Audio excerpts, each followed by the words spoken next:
ప్రియులారా, ప్రభు అయిన యేసు క్రీస్తు అత్యంత నమ్మతగిన నామములో మీకందరికీ శుభములు, వందనాలు. మీ వందనాలు కనబడాలి, వినబడాలి. అందరికీ వందనాలు. వేదిక మీద ఉన్న పెద్దలకి ప్రత్యేక వందనాలు, కృతజ్ఞత వందనాలు తెలియచేస్తూ ఉన్నాను. గత దినాన దేవాలయము అనే అంశములో ఒకటవదిగా దేవాలయము ప్రవేశము, రెండవదిగా దేవాలయము ప్రక్షాళనము, మూడవదిగా దేవాలయము పోలికలు ధ్యానం చేశాం. ఈ రోజున మత్తయి సువార్త 21వ అధ్యాయము నుండి 28వ వచనం, 29, 30, 31, 32 అలాగున 5 వచనాలు మనం చదువుకున్నాం. ఈ ఉపమానం చదివిన తర్వాత దీనికి ఏ శీర్షిక పెట్టాలి అని నేను చాలా ఆలోచించాను. తర్వాత నా మనస్సు ఒక పాయింట్ దగ్గర కుదుటపడింది. అదేమిటంటే, దేవుని రాజ్యము కొరకైన మారు మనస్సు, repentance for the Kingdom of God. దేవుని రాజ్యము కొరకైన మారు మనస్సు. ఇందులో నుంచి గత దినాన మనం నేర్చుకున్నట్టుగా ఈరోజు కూడా 3 విషయాలు నేర్చుకుందాం. మొదటిది ఆవశ్యకత, రెండవది అవసరత, మూడవది అమూల్యత. ఒకటవది దేవుని రాజ్యము కొరకు మారు మనస్సు ఆవశ్యకత ఏంటి, రెండవది అవసరత ఏంటి, అందులో ఉన్న అమూల్యత ఏంటి. ఈ 3 విషయాలను మనము ధ్యానించే ముందు చిన్న ప్రార్థన. సర్వోన్నతుడైన మా గొప్ప తండ్రి, మీ రాజ్యం శాశ్వత రాజ్యం, అది ఎల్లవేళలా ఉండే రాజ్యం, సమాధానకరమైన రాజ్యం, మహిమా రాజ్యం, నిత్య రాజ్యం, సుఖశాంతులున్న రాజ్యం, సమాధానమున్న రాజ్యం, బంగారు వీధులు, సూర్యకాంతము, నీలము, యమునారాయి, కెంపు, గోమేధికము, సుగంధము, రకరకాల ముత్యాల చేత, రత్నాల చేత పొదగబడి దేదీప్యమానంగా వెలిగిపోతున్న పట్టణం, యుగయుగములు ఉండే ఆ మహిమా రాజ్యం మీరు మాకు వాగ్దానం చేశారు, సిద్ధపరిచారు. త్వరలో మేము అందులో ప్రవేశించబోతున్నాం. భూమి మీద ఉండగానే దానిని మేము పొంది ఒక దినమున నిండుగా మేము ప్రవేశించి అనుభవించబోతున్నాం. అందు నిమిత్తము మా జీవితాల నుంచి మీరు కోరేది మా పరిచర్య కాదు, మా ప్రసంగాలు కాదు, మా బ్రతుకులో పరివర్తన, మారు మనస్సు అన్న సంగతిని మీరు మత్తయి సువార్త 21వ అధ్యాయములో ఉపమానం ద్వారా బోధించారు. ఆ సంగతిని మేము ధ్యానిస్తుండగా అర్థము చేసుకున్నటకు మాకు సహాయం చేయుదురని ప్రభు అయిన యేసుక్రీస్తు వారి అతిశ్రేష్టమైన నామములు స్తుతులు చెల్లించి ప్రార్థించి వేడుకొనుచున్నాము తండ్రి, ఆమేన్. ప్రియులారా, మనం చదువుకున్న ఉపమానం, దాని క్లుప్త వివరణ 2 మాటల్లో. ఈ 2 మాటలు నేను చెప్పేటప్పుడు మీకు 1-2 ప్రశ్నలు వేస్తాను. మీరు చెప్పడానికి సిద్ధంగా ఉండాలి. మనం చదువుకున్న ఉపమానములో ఒక తండ్రి ఉన్నాడు. ఆయనకు ఎంతమంది కుమారులు ఉన్నారు? 2. చాలా బాగా చెప్పారు. పెద్దవాణ్ణి అడిగాడు తండ్రి, బాబు ద్రాక్ష తోటలో పని ఉంది, వెళ్ళు నాయనా అంటే వెళ్ళను అని తర్వాత మనసు మార్చుకొని వెళ్ళాడు. వెరీ క్లియర్, ఇందులో మర్మం ఏమి లేదు కదా. రెండవ వ్యక్తి దగ్గరికి వెళ్ళాడు, ఏం బాబు ద్రాక్ష తోటలో పని ఉంది, వెళ్ళు నాయనా అంటే నేను వెళ్తాను అన్నాడు, కానీ వెళ్ళలేదు అని ఒక ప్రశ్న వేశాడు. మీకేమి తోచుతున్నది? ఇప్పుడు మీకేమి తోచుతున్నది? మనకేమి తోచుతున్నది? ఈ 2 కుమారుల్లో తండ్రి ఇష్టాన్ని నెరవేర్చింది పెద్దోడా రెండవవాడా? పెద్దవాడు అని చెప్పి ఒక గంభీరమైనటువంటి విషయాన్ని చెప్పాడు. పెద్దవాడు ఎవరికి పోలికంట? సుంకరులకు, వేశ్యలకు. చెప్పండి, సుంకరులకు, వేశ్యలకు. మాకు దేవుడు అంటే వద్దు, ఆ దైవరాజ్యం వద్దు, దేవుని సన్నిధి వద్దు, అసలు మాకెందుకండి అన్నట్టుగా ఈ సుంకరులు, వేశ్యలు దూరంగా. కానీ ఆఖరుకు నమ్ముకొని దేవుని రాజ్యానికి వారసులైంది ఎవరు? వీరే. ఎందుకయ్యారు అంటే అక్కడే చెప్పాడు, మనస్సు మార్చుకొని. ఉందా లేదా మాట? చూడండి 21వ అధ్యాయము 29వ వచనములో, పోను అన్నమాట వాస్తవమే, కానీ పిమ్మట వారిలో ఉన్న ఒక మంచి విశిష్టమైన లక్షణము, మనస్సు మార్చుకున్నారు. ఇక రెండవ కుమారుడు, ఆ అబ్బాయి విషయం ఏంటి అని అడిగితే, పోతాను, నేను పోకపోతే ఇంకెవరు వెళ్తారండి అన్నాడా లేదా? కానీ వెళ్ళాడా? వెళ్ళలేదు. ఆ వ్యక్తిని దేంతో పోల్చాడు యేసయ్య? పరిసయ్యులు, శాస్త్రులు, అధికారులు, చర్చిలో ముందుండేది ఎవరు? వీళ్ళే. పాటలు పాడేది ఎవరు? అమ్మో ఏం సార్ అట్టంటారా? కమిటీ మెంబర్స్ ఎవరు? ఎవరు? వీళ్ళే కదా. పెద్దలు ఎవరు? వీళ్ళే కదా. నాయకులు ఎవరు? వీళ్ళే కదా. కోయర్ లీడర్స్ ఎవరు? వీళ్ళే కదా. సందా పట్టేది ఎవరు? వీళ్ళే కదా. లెక్కలు రాసేది ఎవరు? వీళ్ళే కదా. ఖర్చు పెట్టేది కూడా ఎవరు? వీళ్ళే కదా. అసలు మేం కాకపోతే ఇంకెవరండి?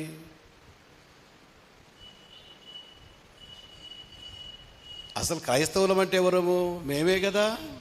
గుడి కట్టింది ఎవరు? మేమే కదా. బోర్డు పెట్టింది ఎవరు? మేమే కదా. కానుకలు ఇచ్చింది ఎవరు? మేమే కదా. అన్నీ చేసింది మేమే కదా.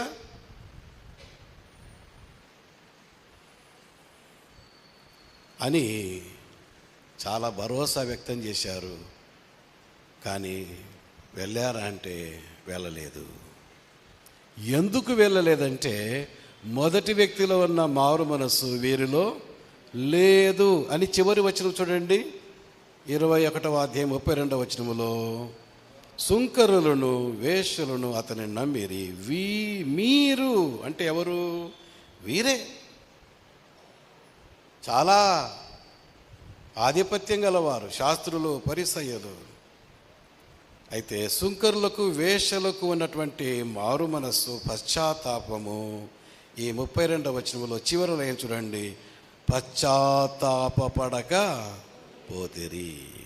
ఎంత డిఫరెన్స్ చూడండి. మొదటి వారు ఏమైనారు? కడపటి వారు అయ్యారు. కడపటి వారు ఏమైనారు? ఒక వ్యక్తిని దేవుని రాజ్యానికి తీసుకుని వెళ్ళేది పాటలు కాదు, ప్రసంగాలు కాదు, పరిచర్యలు కాదు, ప్రోగ్రాములు కాదు, పెత్తందారితనము కాదు, యోగ్యమైన మారు మనస్సు, పశ్చాత్తాపము. ఈ రాత్రి ఆగండి ఒక నిమిషం. బోధకులమైన, గాయకులమైన, గాయకులమైన, కమిటీ మెంబర్స్ అయినా, సీనియర్స్ అయినా, లీడర్స్ అయినా, నీవు సామాన్యమైన వ్యక్తివైనా దేవుని చర్చలో నీ జీవితంలో ఒకానొక రోజున ఈ మారు మనస్సు అనేది జరిగిందా లేదా? నీ హృదయము పగలగొట్టబడి, అయ్యో నా పాప బ్రతుకు నన్ను పాతాళానికి ఈడ్చుకొని వెళ్తుంది, అయ్యో యేసయ్యా, కల్వరి శిలువలో నీవు కార్చిన అమూల్యమైన రక్తములో నన్ను కడుగు ప్రభువా, పరిశుద్ధపరచయ్యా, పవిత్రీకరించు, ఆరిన అగ్నిగుండము తప్పించు, పరమభాగ్యము నాకు దయచేయని గుండెలు పగలగొట్టుకొని నీ దేవుని సన్నిధిలో నీ పాపాన్ని గురించి పశ్చాత్తాపపడి రక్షకుడు యేసే అని నమ్ముకొని మారు మనస్సు పొంది నూతన జన్మానుభవంలోనికి వచ్చి రక్షణ పొందిన దినం నీ జీవితంలో ఇంతవరకు లేదు అంటే నీవు ఆలోచించాలా. బర్త్డే ఉందా? ఉంది. స్కూల్లో జాయిన్ అయిన దినం ఉందా? ఉంది. కాలేజీలో చేరిన దినం ఉందా? చెప్పండి. ఉంది. జాబ్ వచ్చిన దినం ఉందా? అపాయింట్మెంట్ డే అంటారు, ఉందా? ఉంది. వెడ్డింగ్ డే అంటారు, ఉందా? ఉంది. అన్నిటికీ ఒక దినము. నీవు నీ దేవుని సన్నిధిలో గుండె పగలగొట్టుకొని కన్నీరు కార్చి నీ పాపాన్ని ఒప్పుకొని పాప క్షమాపణ పొందిన ఆ రక్షణ దినము నీ జీవితంలో ఉందా అంటే నువ్వు ముఖము ప్రశ్నార్థకంగా పెడుతున్నావు అంటే నీవు రక్షణ పొందిన దినము నీకే తెలియకపోతే ఎలాగా?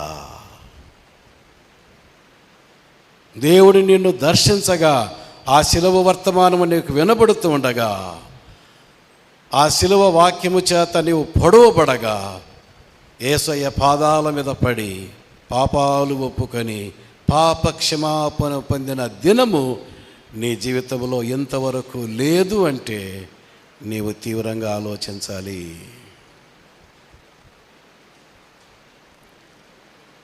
ప్రియులారా, మన జీవితంలో అది జరిగిందా? ఇప్పుడు 3 విషయాలు మనం చూద్దాం. దేవుని రాజ్యము కొరకు మారు మనస్సు ఆవశ్యకత.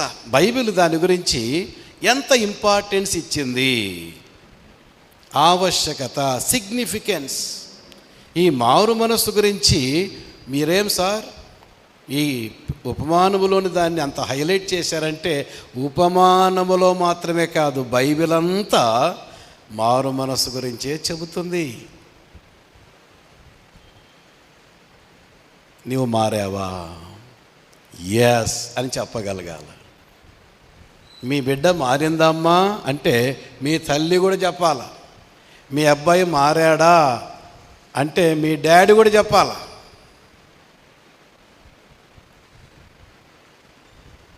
మారాడు. ఒకసారి ఒక ఆమెను అడిగాను, ఏమ్మా మీ పాప మారిందా అంటే చాలా మారిపోయింది సార్. కనుక్కోలేరు సార్ మీరు, అంత మారిపోయింది అని.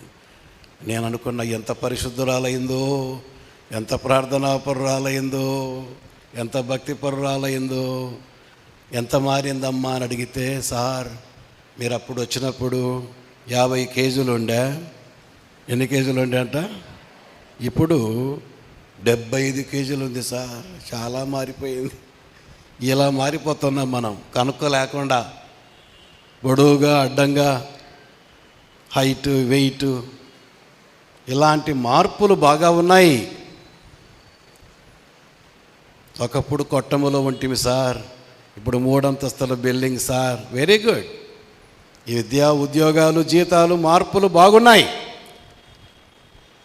అది కాదని అడిగేది, నీ అంతరంగం మారిందా? సినిమాలు పోయినాయా? సిగరెట్లు పోయినాయా? త్రాగుడు పోయిందా? పోకిరి చేష్టలు పోయాయా? దుర్మార్గత పోయిందా? నీలోని దుష్టత్వం పోయిందా? ఒప్పుకొని విడిచిపెట్టావా? ఆ తీర్మానం జరిగిందా? ఆ రక్షణ ఎరుగుదువా? ఆ క్రొత్త జన్మ అనుభవము నీకుందా? దేవుని రాజ్యము కొరకైన టికెట్ అదే. New life, new birth, conversion. మనస్సు మార్చుకొనుట, పశ్చాత్తాపపడుట అనేది పరిసయ్యుల్లో లోపించింది, శాస్త్రుల్లో లోపించింది. అన్నీ ఉన్నాయి కానీ అసలైంది లోపించింది. సుంకరులకు, వేషలకు ఇవన్నీ లేవు. కానీ అసలైనది ఏంటంటే వారు వారి పాపాన్ని గురించి గుండెలు బాదుకున్నారు, పశ్చాత్తాపపడ్డారు, మనస్సు మార్చుకున్నారు. వీరికంటే ముందే దేవుని రాజ్యానికి వారసులు అయిపోయారు. ఈ పారాగ్రాఫ్లో మాత్రమే కాదు, బైబిల్ అంతటిలో ఆవశ్యకత, సిగ్నిఫికెన్స్ చూడండి. నంబర్ 1, యేసు ప్రభువు బోధల్లో. మత్తయి సువార్త 4వ అధ్యాయం 17వ వచనం. అప్పటి నుండి యేసు, పరలోక రాజ్యము సమీపించి ఉన్నది గనుక మారు మనస్సు పొందండి. ఉందా లేదా? యేసయ్య బోధలో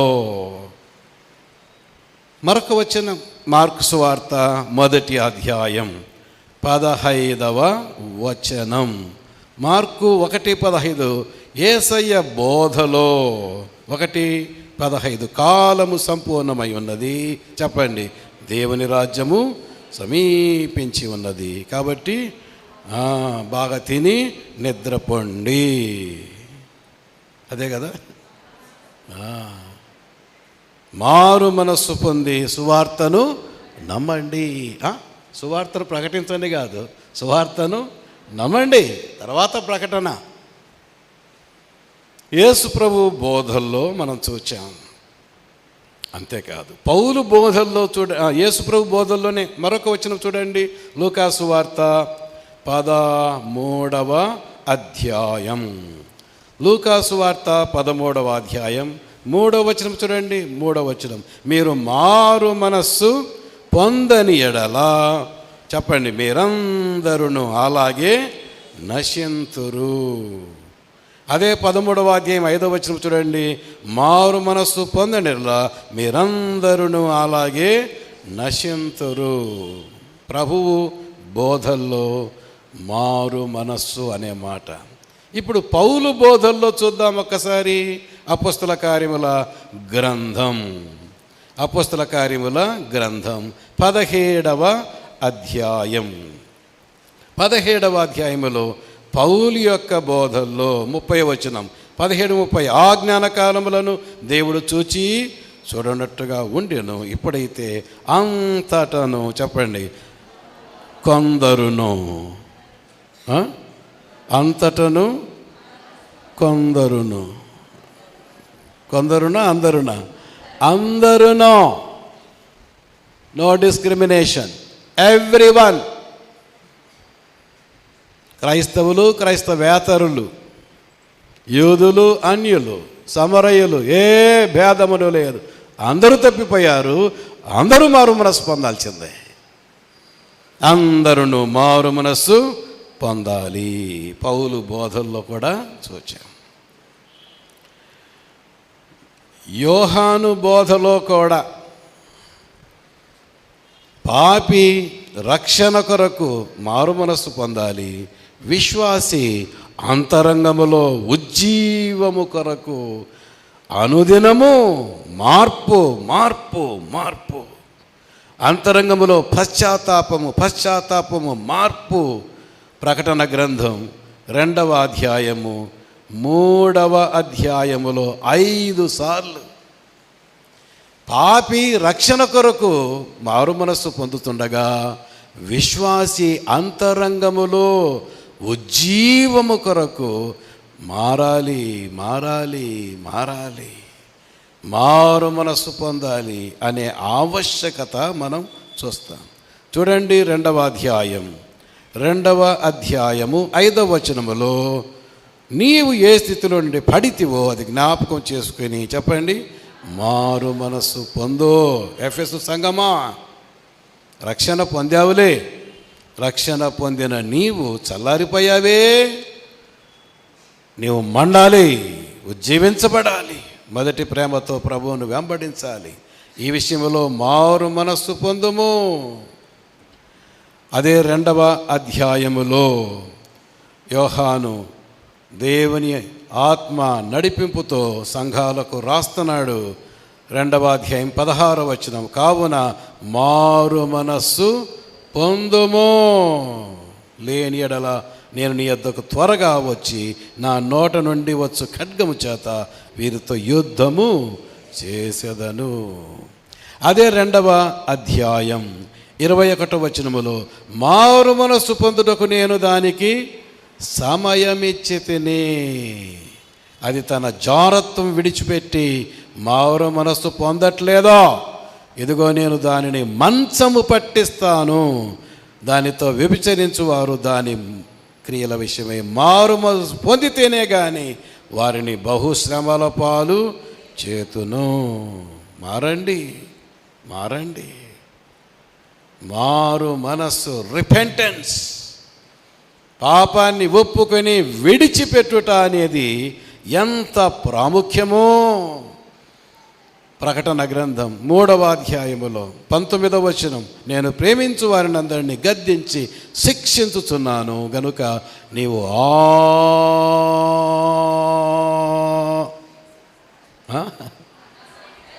దేంట్లో ఆసక్తి, దేంట్లో ఈరోజు మన ఆసక్తి దేంట్లో అంటే అమ్మో చాలా వాటిల్లో, అసలైన దాంట్లో లేదో. ఏంటి అసలైనది? నీ బ్రతుకు మారటములో ఆసక్తి చూపించో. మా కర్నూలులో మీటింగ్స్ జరిగినాయండి, చర్చి పేరు చెప్పను, నన్ను అడగండి తర్వాత చెప్తా. చివరి రోజున పాటలు పాడడానికి పేర్లు ఇవ్వండి అంటే 72 మంది పేర్లు ఇచ్చారు. జరిగిన సంగతి. దాన్ని ఫిల్టర్ చేసి 27 పాటలు సెలెక్ట్ చేశారు. 27 పాటలు పాడే లోపల రాత్రి 10:30 అయింది.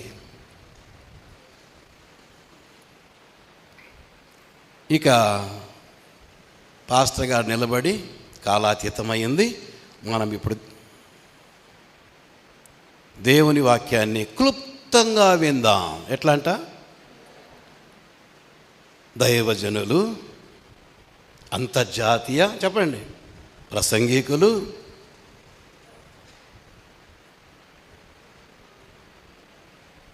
రేడియో వర్తమానికులు, ప్రపంచ ప్రఖ్యాత బైబిల్ టీచర్, ఆచార్య, ఇంకా చెప్పండి చెప్పండి ఆర్ఆర్కే మూర్తి గారు మనకు 10 నిమిషాలు వాక్యాన్ని, ఎన్ని నిమిషాలు?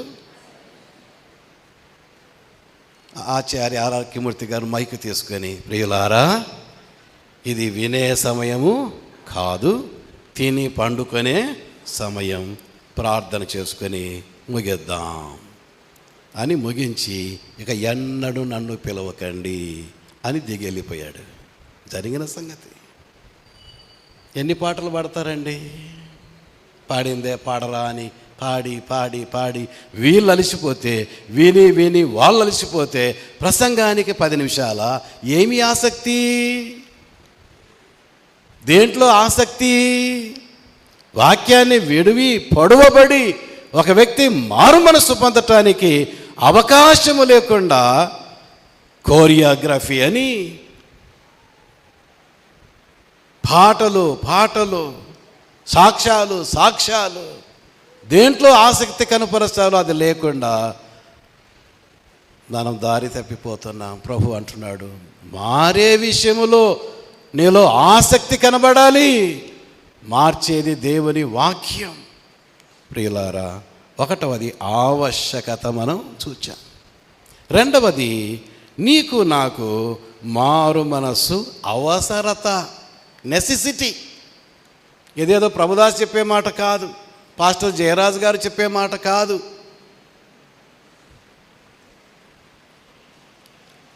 నీవు నేను మారాలి, పాపాన్ని ఒప్పుకొని విడిచిపెట్టాలి.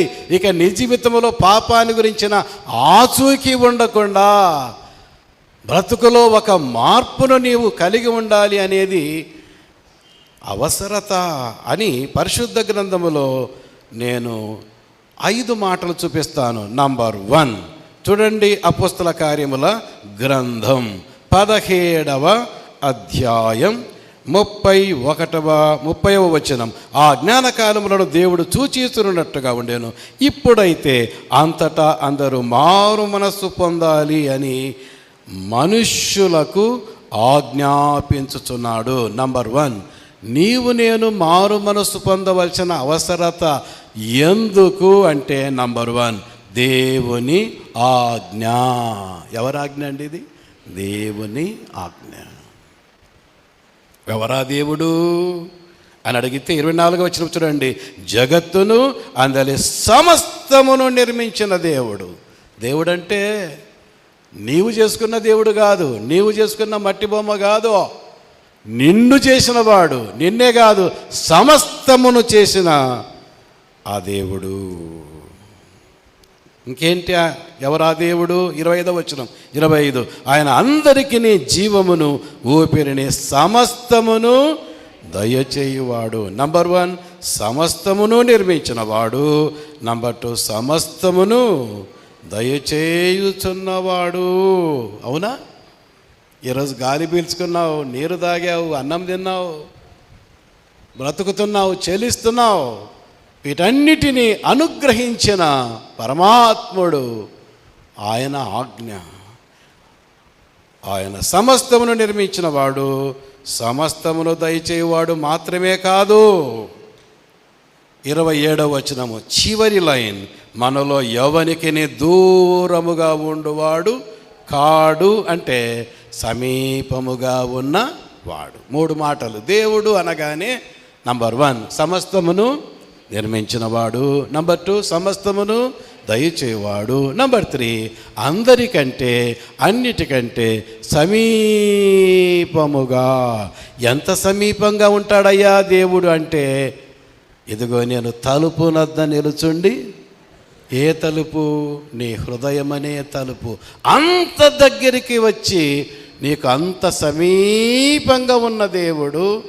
మారు బాబో, మారు మనస్సు పొందయ్యా అంటున్నాడు, ఆజ్ఞాపిస్తున్నాడు.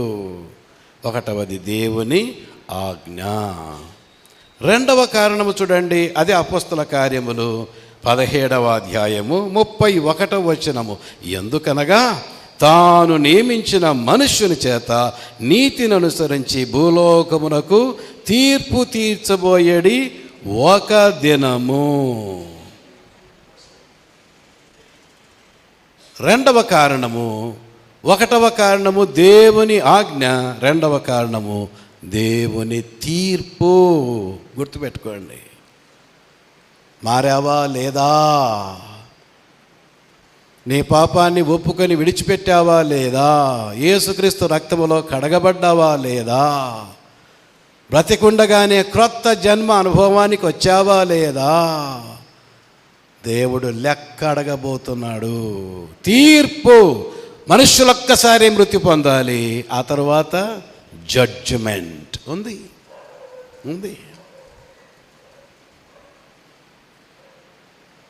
నెల జీతం ఇచ్చే అధికారి ఎన్ని పాఠాలు చెప్పావు, ఎన్ని పరీక్షలు రాశావు, ఎన్ని రాయించావు, పిల్లలకి ఎన్ని మార్కులు వచ్చాయి, ఎంతమంది పాస్ అయ్యారు, ఎంతమంది ఫెయిల్ అయ్యారు, మొత్తం ఎవాల్యుయేషన్.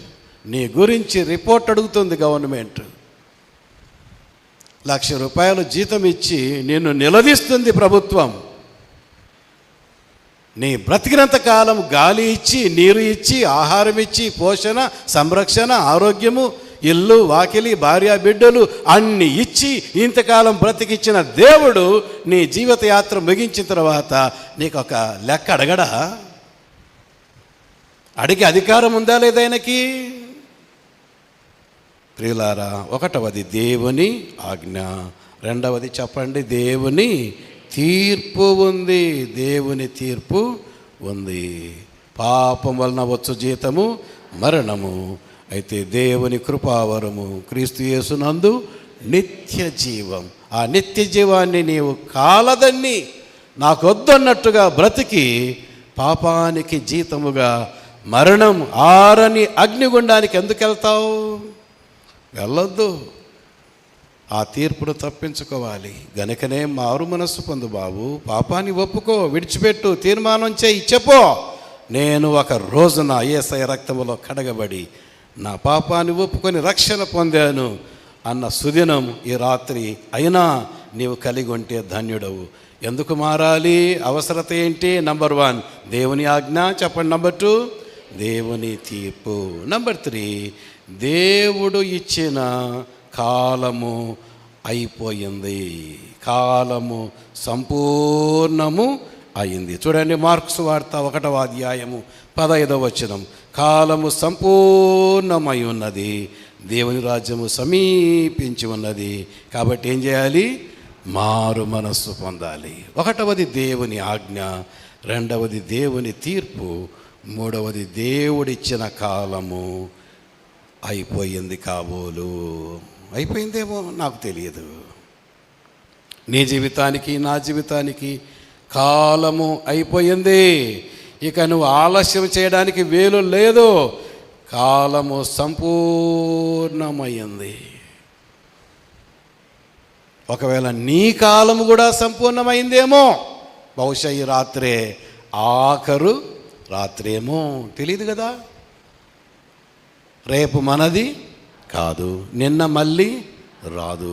ఇదే నీకు మిక్కిలి అనుకూలమైన సమయం, ఇదే నీకు రక్షణ దినం.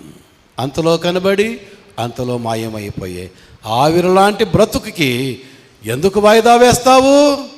ఆ సినిమా కోసం, ఆ సిగరెట్ కోసం, ఆ చెడ్డ స్నేహం కోసం, ఆ త్రాగుడు కోసం, ఆ పాడు పని కోసం ప్రభు సిలువను కాలదన్ని పాపమును జుర్రుకొని పాతాళానికి వెళ్ళిపోతావా? అవసరమా నీకు? మారు మనసు అవసరం. ఎందుకు చెప్పండి? నంబర్ 1 దేవుని ఆజ్ఞ, నంబర్ 2 దేవుని తీర్పు, నంబర్ 3 దేవుడిచ్చిన సమయము అయిపోయింది. 4వ కారణం మత్తయి సువార్త 4వ అధ్యాయం 17వ వచనం. 4:17. అప్పటి నుండి యేసు పరలోక రాజ్యము, చెప్పండి, సమీపించింది గనుక తిని నిద్రపోండి, తిని తిరగండి అని చెప్పడంలా ఇకనైనా మారు మనస్సు పొందండి. నంబర్ 1 దేవుని ఆజ్ఞ, నంబర్ 2 దేవుని తీర్పు, నంబర్ 3 దేవుడిచ్చిన సమయం ఓవర్, నంబర్ 4 దేవుని రాజ్యము సమీపించింది. ప్రభు రాబోతున్నాడు, తన రాజ్యాన్ని స్థాపించబోతున్నాడు. ఆ రాజ్యములో నీవు నేను యుగ యుగములు ఉండాలంటే పాస్పోర్ట్, వీసా. పాస్పోర్ట్ ఏంటి? మారు మనస్సు. వీసా ఏంటి? విశ్వాసం. మారు మనస్సు ప్లస్ విశ్వాసము = పరలోక రాజ్యం. ఉందా పాస్పోర్టు? ఉందా వీసా? ఇవి లేకుండా అన్నీ ఉన్నాయి సార్. అంతరంగం మారకుండా అన్నీ ఉన్నాయి సార్.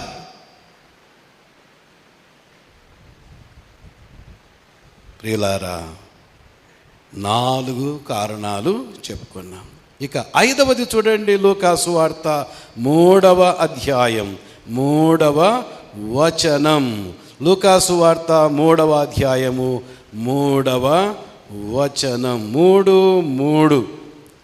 అంతటా అతడు వచ్చి పాప క్షమాపణ నిమిత్తము మారు మనస్సు విషయమైన బాప్తిస్మము అని యోహాను చెప్పింది. ప్రస్తావన ఎక్కడ చూస్తున్నాం.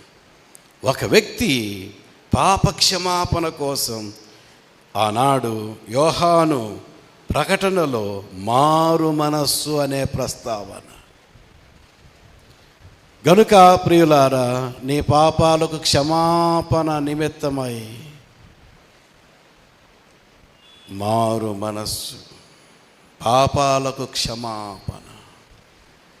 5 కారణాలు మనం చెప్పుకున్నాం. ప్రియులారా, దేవుని రాజ్యము కొరకైన మారు మనస్సు ఆవశ్యకత చెప్పుకున్నాం. రెండవది అవసరత కూడా చెప్పుకున్నాం. ఇప్పుడు అమూల్యత. నీ మనస్సు మార్చబడి, నీ పాపాలు క్షమించబడి, నిత్యము దేవుని రాజ్యములో నీవు నేనుండుటకై దేవుడు చేసిన కార్యము యొక్క అమూల్యత ఈ రాత్రి నీకు నాకు అర్థం కావాలి.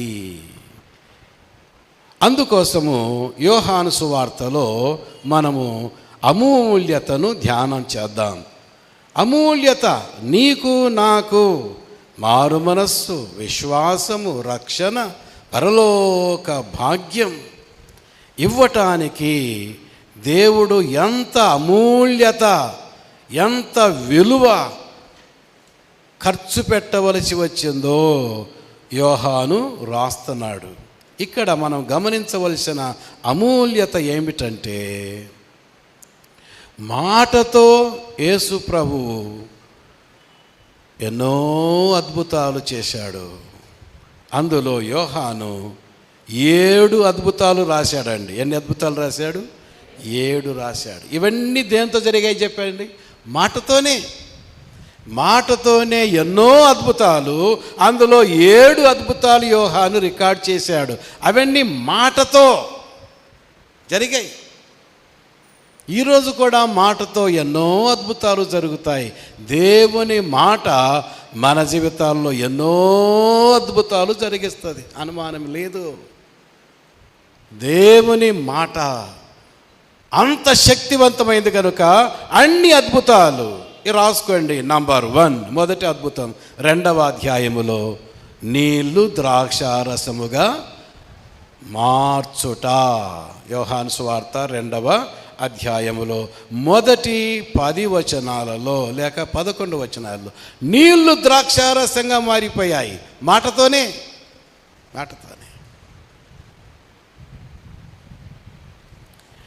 అదే యోహాను సువార్త 4వ అధ్యాయం 46 నుంచి 54 వరకు మాటతోనే స్వస్థత.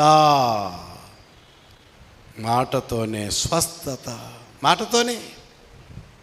ఎంత గొప్ప అద్భుతం. అదే యోహాను సువార్త 5వ అధ్యాయము మొదటి వచనము నుండి 10వ వచనం వరకు లేక 9వ వచనం వరకు మాటతోనే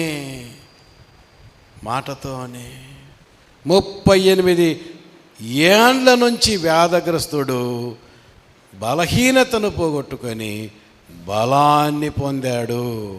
నీళ్లు ద్రాక్షరసంగా మారింది. వ్యాధిగ్రస్తుడు బాగయ్యాడు. బలహీనుడు ఇప్పుడు బలవంతుడైపోయి పరుగెత్తుతున్నాడు. ఎంత అద్భుతం.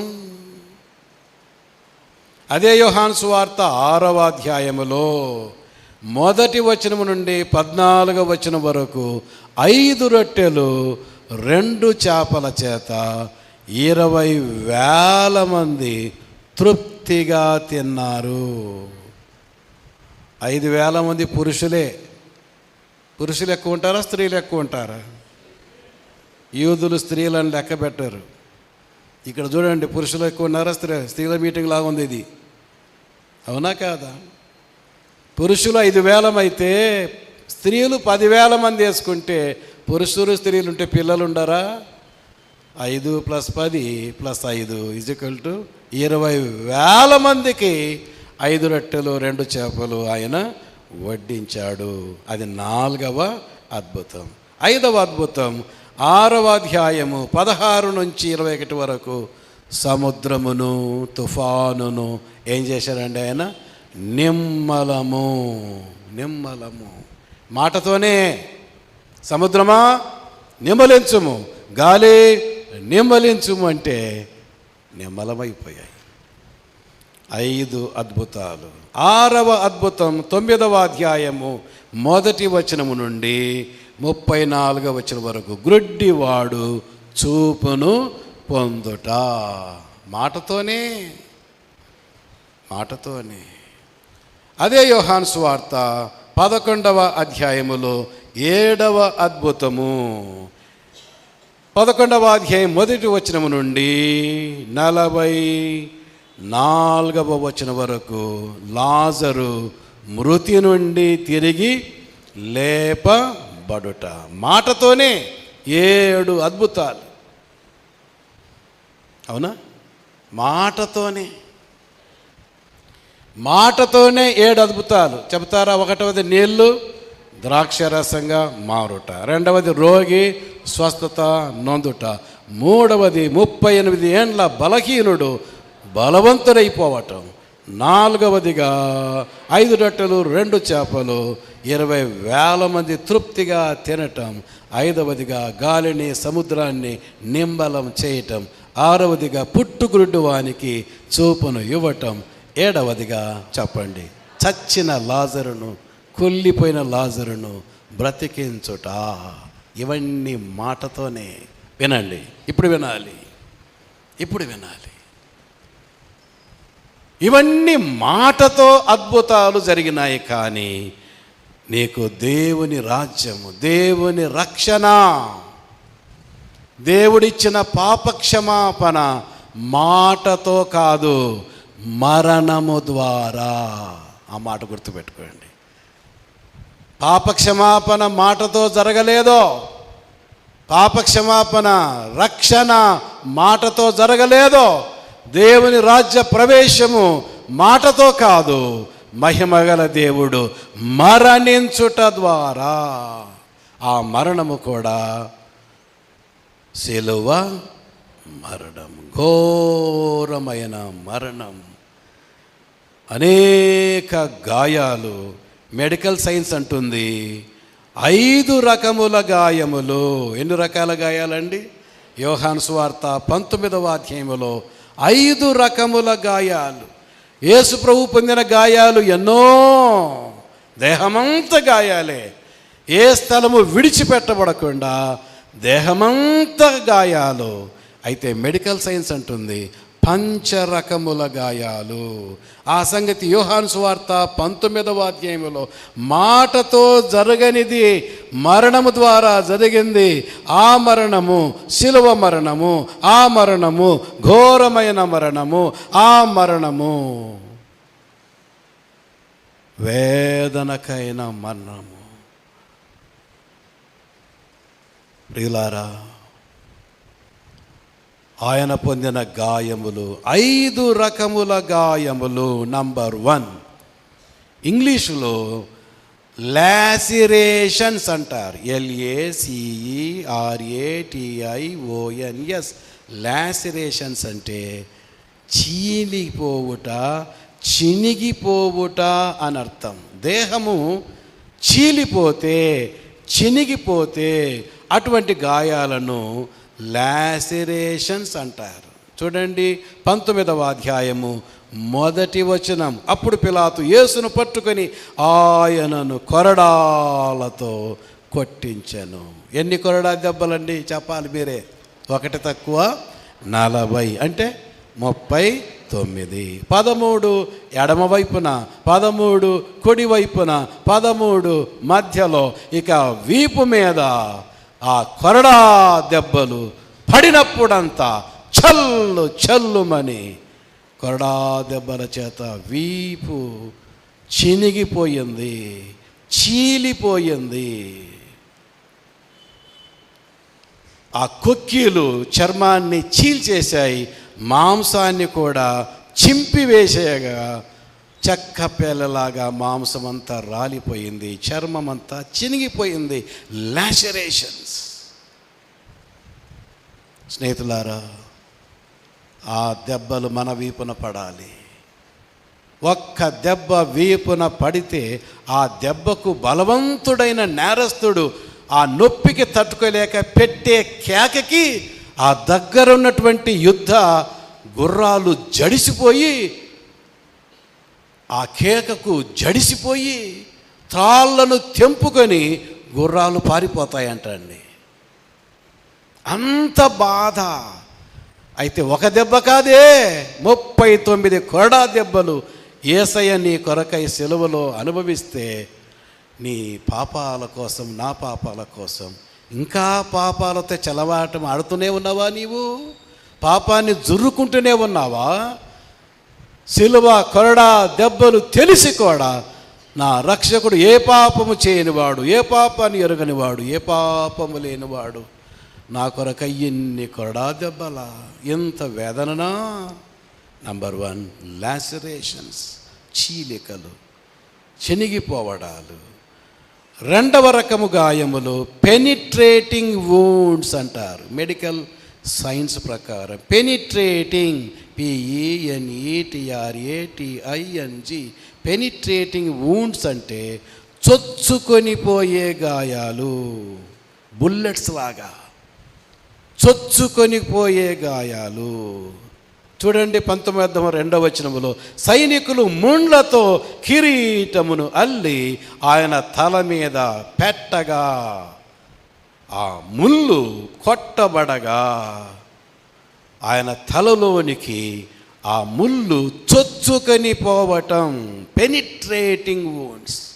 ఒక్కొక్క ముళ్ళు తలలో దిగబడుతుండగా చెండుగట్టి తల ఛిద్రమైపోయి ఒక గంపలాగా వాచిపోయి ఆ రక్తమంతా తల నిండా అది ముఖం మీద కారిపోతుండగా, ఎండకు ఎండిపోతుండగా, కళ్ళలోనికి రక్తము పారిపోతుండగా ఆ మంట, ఆ వేదన, ఆ విషపు ముళ్ళు దిగబడినప్పుడు ఆ భాగమంతా సెప్టిక్ అయిపోవటం.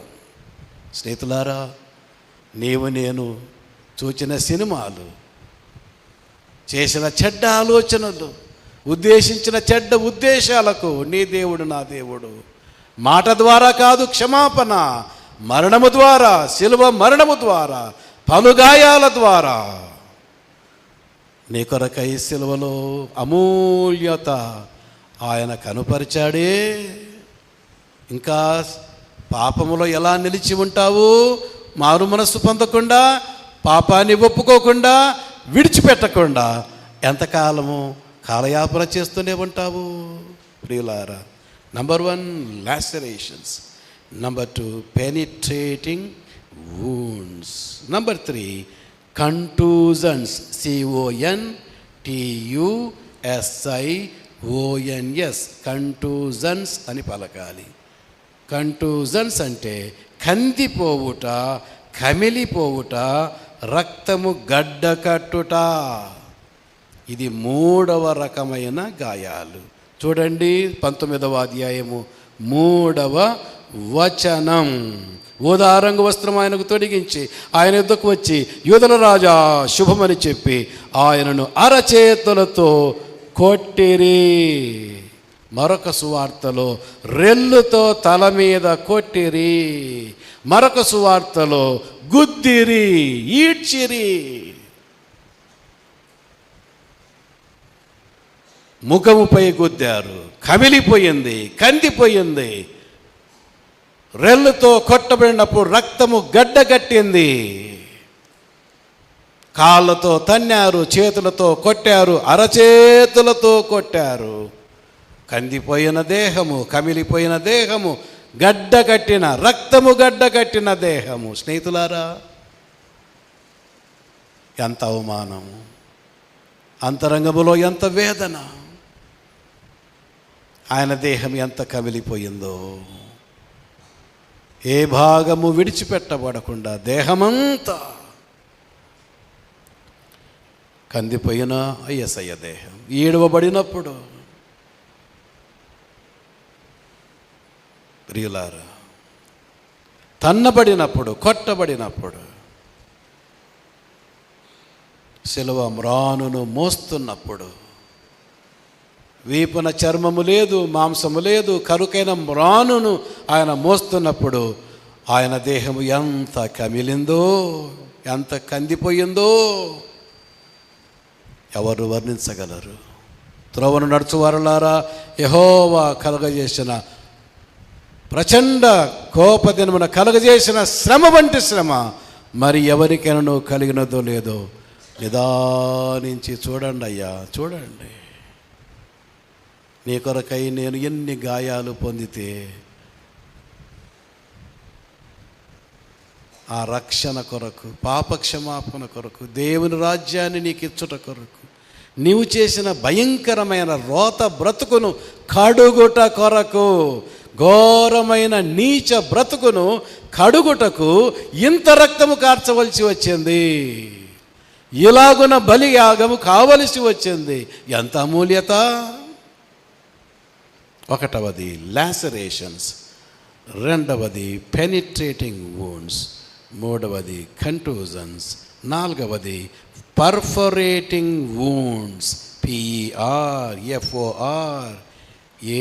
PERFORATING, పర్ఫొరేటింగ్ వూండ్స్ అనగా చిల్లులు పడుట. ఆయన దేహానికి చిల్లులు పడ్డాయండి. మేకుల ద్వారా ఆయన దేహానికి చిల్లులు పడ్డాయి.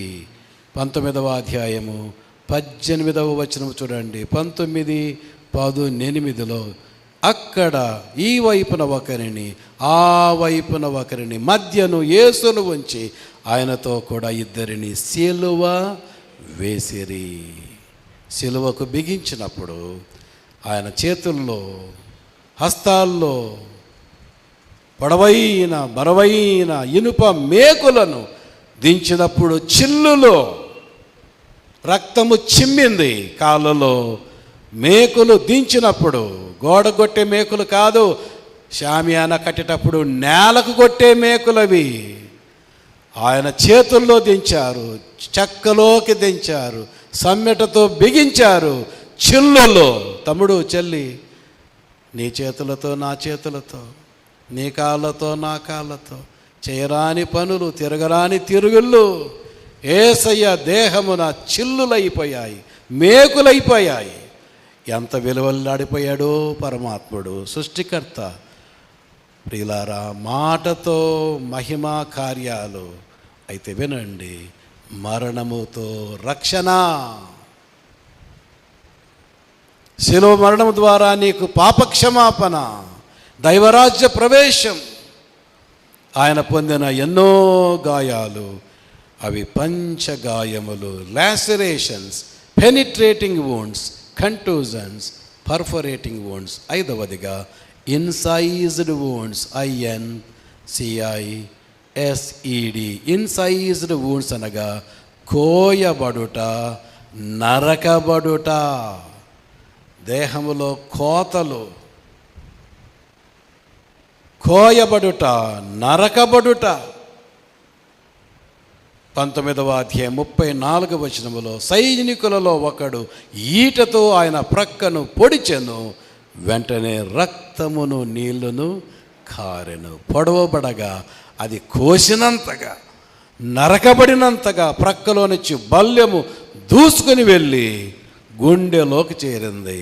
రక్తమంతా కారింది, ఆఖరు బొట్టు వరకు కారింది, మిగిలిన నీరు కూడా కారిపోయింది. స్నేహితులారా, పంచగాయములు, అమూల్యమైన తన రక్తము, ప్రశస్తమైన రక్తము నీ కొరకై, నా కొరకై, మన పాప క్షమాపణ కోసమై, రక్షణ కొరకై, దైవరాజ్య ప్రవేశము కొరకై, చెడు పాడుబడిన మన జీవితాన్ని, మనస్సును కడుగుటకు మాట సరిపోలేదో రక్తము కావలసి వచ్చింది.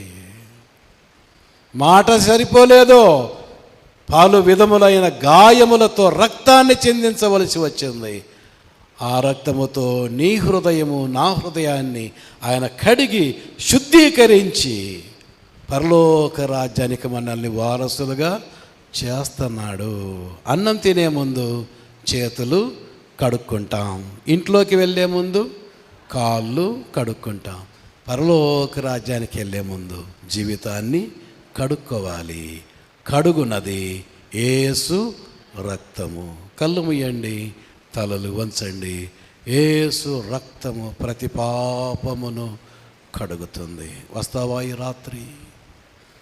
కల్వరి సిలువలో నీ కొరకై యేసయ్య ఏ పాపము చేయనివాడు, ఏ పాపము ఎరుగనివాడు, ఏ పాపము లేనివాడు పాపం అయిపోయాడు, రక్తపు ముద్ద అయిపోయాడు. తన రక్తమంతా నీ కొరకై కార్చాడు, సిలువలో ప్రాణాన్ని పెట్టాడు, చనిపోయి సమాధి చేయబడి తిరిగి లేచాడు. ఈ రాత్రి ఆయన కోరేది మారు మనస్సు, పశ్చాత్తాపము. శాస్త్రులు పరిసయ్యులు నిరాకరించారు.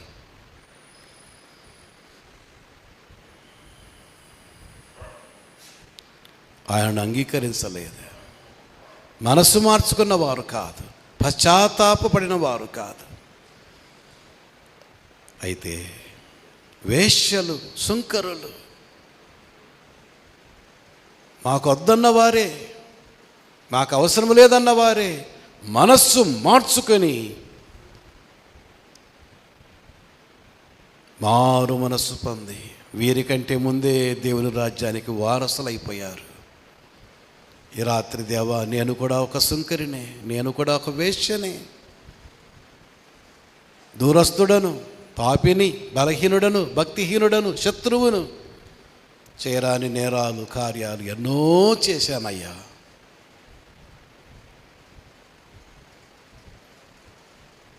నీ రక్తములో నేను ఇంత కడగబడలేదు. ఎన్నడూ పాపాన్ని గురించి నేను పశ్చాత్తాపడలేదయ్యా. నా పాపము నాకు అర్థమైంది. పాపపు శిక్ష నరకాగ్నిగుండం, అది కూడా అర్థమైంది. ఈ రోత బ్రతుకును కడగడానికి నీవు కార్చిన రక్తము అమూల్యత నాకు అర్థమైంది. దాని వెనుక మీరు పడిన శ్రమ, వేదన ఈ ప్రపంచంలో ఎవ్వరూ పొందలేదు. సకల మానవాళి నరకాగ్నిగుండములో పడవలసినంత బాధనంతటిని నీవొక్కడవే కల్వరి శిలువలో నా కొరక యమయాతనలు అనుభవించావు. యేసు ప్రభువా, శిలువలో నీవు కార్చిన రక్తములో ఈ రాత్రి నా పాపాన్ని కడుక్కుంటానయ్యా. అయ్యా యేసయ్యా, పాపినైన నన్ను క్షమించు. నీ రక్తములో నన్ను శుద్ధీకరించు యేసయ్యా. ఈ రాత్రి పాపాన్ని ఒప్పుకుంటున్నాను, క్షమించమని నిన్ను వేడుకుంటున్నాను. ఏ పాపమైతే ఇష్టపూర్వకంగా చేశానో దాన్ని ఒప్పుకొని ఈరోజు విడిచిపెట్టడానికి నేను తీర్మానం చేస్తున్నాను. ఒక క్రొత్త జీవితము ద్వారా నిన్ను మహిమపరచాలని తీర్మానానికి వస్తున్నాను. దీన పాపినైనా నన్ను క్షమించు. నీ రక్తములో నన్ను కడుగు ప్రభువా. నీ రాజ్యానికి నన్ను వారసునిగా చెయ్యని చిన్న ప్రార్థన నీ అంతరంగములో నిజమైన పశ్చాత్తాపముతో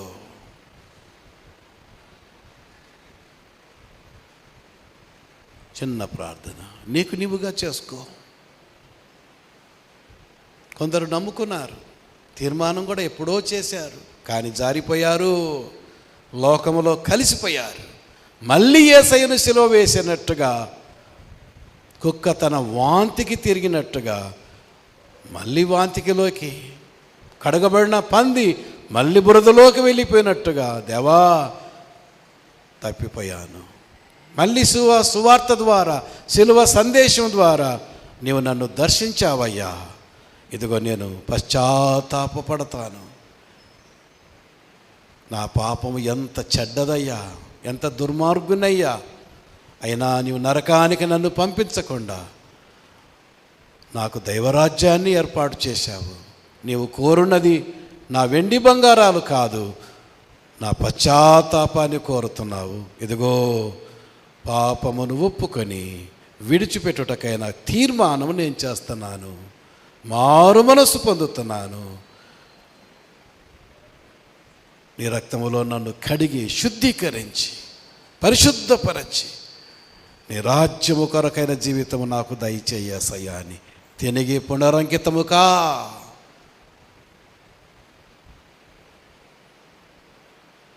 సర్వోన్నతుడైన మా గొప్ప తండ్రి, దేవుని రాజ్యము కొరకైన మారు మనస్సు ఆవశ్యకత విన్నాం, అవసరత విన్నాం. ఆ రాజ్యము మీరు మాకు ఇవ్వడానికి సిలువలో కార్చిన రక్తం యొక్క అమూల్యత కూడా పంచగాయాల్లో మేము ధ్యానం చేశాం. ఈ రాత్రి కొందరు అంతరంగములో పొడవబడి తమ హృదయాన్ని మీకు సమర్పించారు. వారిని బట్టి మీకు వందనాలు. కొందరు ఏ తీర్మానము లేకుండా మళ్ళీ జారుకుంటున్నారయ్యా. ఈ రాత్రి నీ సెలవ వర్తమానం చేత వారి హృదయములో కార్యము జరిగించండి. చెవుల్లో మీరు పలికిన ఆ 7 మాటలు గింగురుమనులాగున సహాయం చేయండి తండ్రి. వీరేమీ చేయుచున్నారు వీరెరుగరు గనుక వీరిని క్షమించుమని నీవు పలికిన మాట ద్వారా దొరికే క్షమాపణ ఈ రాత్రి సొంతము చేసుకొని అగ్నిగుండము తప్పించుకొని మీ రాజ్యానికి వారసులగుటకు ప్రతి ఒక్కరిలో కార్యాన్ని జరిగించండి. శాస్త్రుల వలె పరిసయ్యుల వలె నిరాకరించి నిత్యాగ్నికి వెళ్ళకుండా నిండైన మారు మనసుతో మిమ్మల్ని వెంబడించుటకు ఒక్కొక్కరికి మీ సహాయం విస్తరింపచేయుదరని చేసిన మేళ్ళకై మీకు వందనాలు.